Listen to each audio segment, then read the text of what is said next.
C'était difficile pour vous, mais la route a été bonne, un bon départ. Et puis il y avait toujours Bartolini dans les roues, ça a dû être dur à supporter.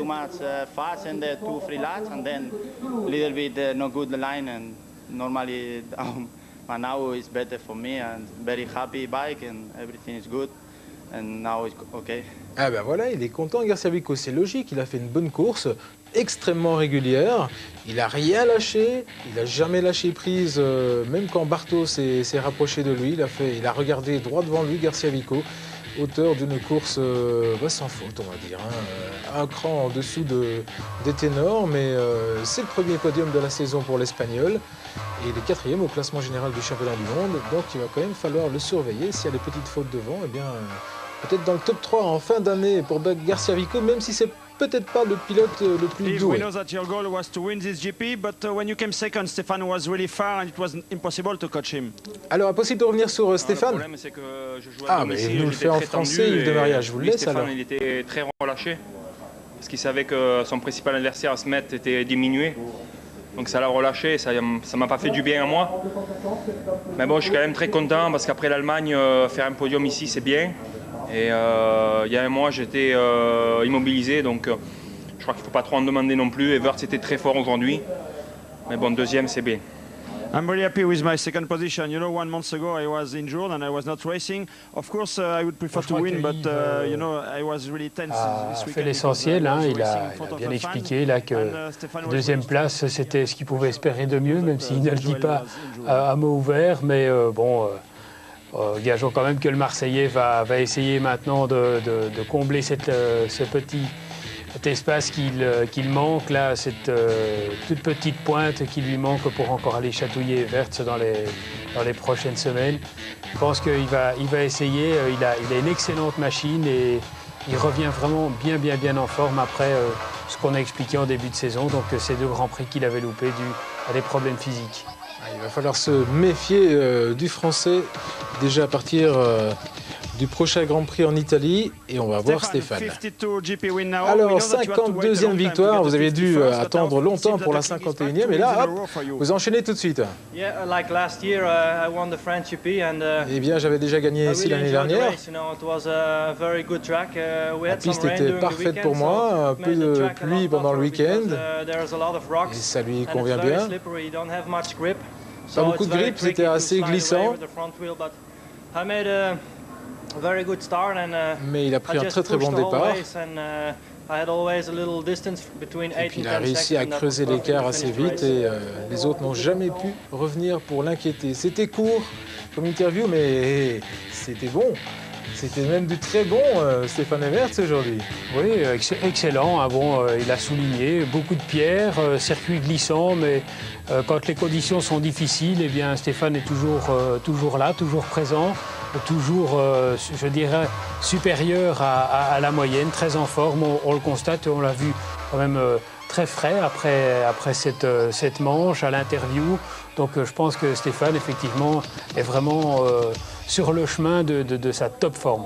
Alors, le classement de la course, Everts, De Maria, Garcia Vico, Bartolini, Joël 5e, bravo encore, Romain Gelen, Bétis, et on ne voit pas notre ami Marnik Berwood, je ne sais pas ce qui lui est arrivé. On essaiera d'avoir des infos pour vous les communiquer. Si ce n'est pas le cas aujourd'hui, eh bien, ce sera à la prochaine fois. Ah, ben le voilà, Marnik Berwood termine à 1:30 quand même avec Cédric derrière. Donc les 2 Belges sont restés scotchés tout au long de cette course avec, on va dire, c'est vrai, une petite déception pour Marnik. Mais bon, on ne peut pas non plus être perfectible, performant à chaque course et présent à tous les rendez-vous. Donc voilà, ben, il a de la place pour s'améliorer, notre ami Berwood. Allez. Toujours très souriant Yves de Maria, et on parlait tout à l'heure de pilotes super sympas. Et bien ça, je crois que s'il y en a un dans le parc qui est toujours très sympathique, c'est bien Yves de Maria, toujours très souriant. Avec l'accent. Avec un accent, oui, effectivement, de Marseille.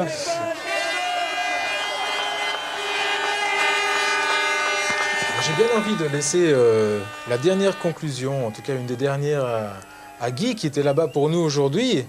Guy, un petit mot peut-être sur Marnik, etc. Est-ce que, bon, décevant, on va dire, et semi-déception, est-ce que vous avez des infos là-dessus ou bien il manquait un petit peu de pêche aujourd'hui?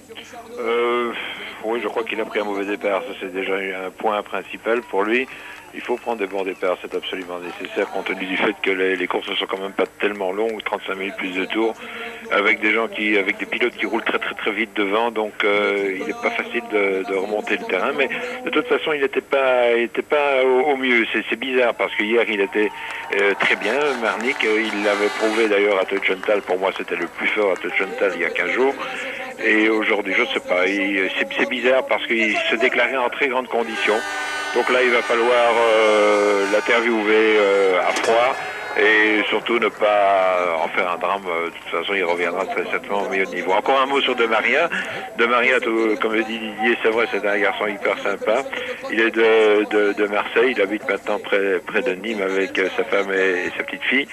Et De Maria fait partie, il a été vraiment le moteur de l'équipe française qui a remporté le motocross des nations la saison dernière, je crois qu'il faut le signaler.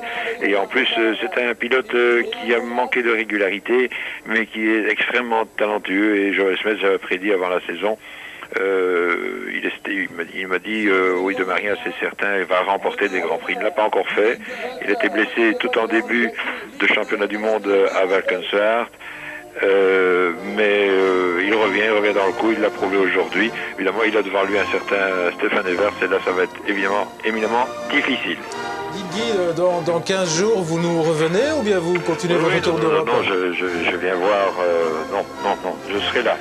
Vous serez là, promis? Oui. Alors, dites-nous, vous qui connaissez bien aussi l'Italie, un petit pronostic, un petit preview pour ce qui va se passer dans 15 jours.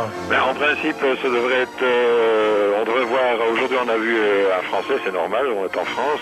Donc, dans 15 jours, on devrait voir un Italien. Là, il est tout indiqué, c'est Bertolini. Mais il faut voir, parce qu'il y a une pression aussi qui intervient. Et il n'est pas certain que les pilotes peuvent supporter cette pression. Alors, en principe, Bertolini, pour moi, sera l'un des grands favoris de cette épreuve, avec, bien entendu, Stéphane Evers et Yves de Maria aussi, les trois mêmes. On va prendre les trois mêmes, on va recommencer. Bertolini, aujourd'hui, est un petit peu déçu aussi. Mais on attendra l'Italie et je pense que là, aidé par tous les tifosi, il réussira une bonne performance. À noter aussi que Stéphane Melotte, je n'ai pas vu quel était son classement. Je crois qu'il termine 9 ou 10. 9 ou 10, oui, mais vous avez peut-être pu remarquer qu'il est 7e au mondial. Enfin, on l'a mis 8e à égalité de points avec Yves de Maria, donc il est 7e et il a 40 points comme Yves de Maria. Donc vous voyez, il se rapproche tout doucement du top 5, Cédric Melotte. Il n'est pas encore à son meilleur niveau. Donc attendons-nous.